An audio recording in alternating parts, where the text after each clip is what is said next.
My sweet 78-year-old neighbor brought me banana bread every week until the FBI raided her apartment for running a gambling ring.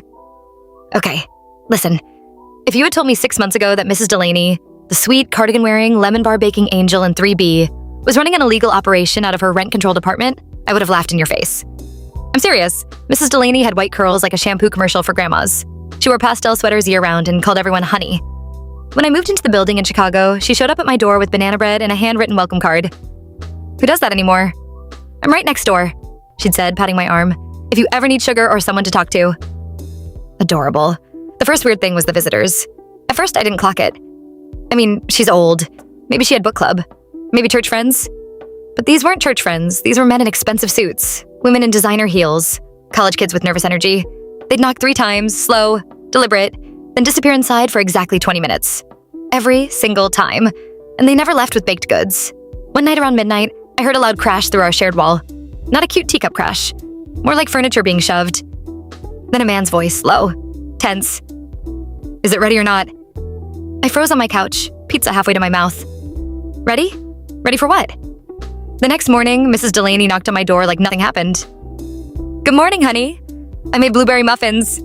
Her hands were shaking. That's when I noticed it. The faint bruise on her wrist, the way she kept glancing down the hallway. Something was off. A week later, the fire alarm went off in the building. Total chaos.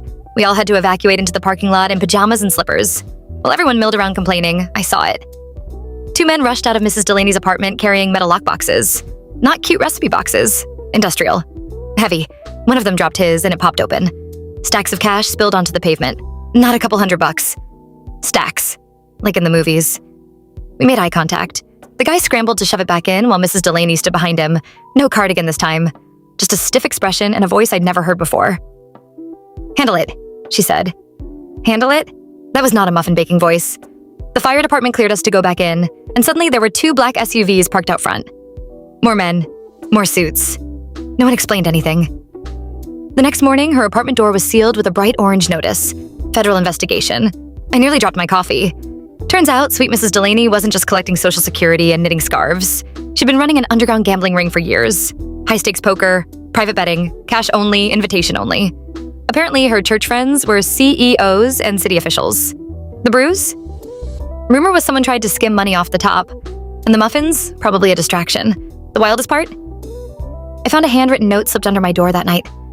Honey, thank you for being neighborly. It meant more than you know. No signature, just that.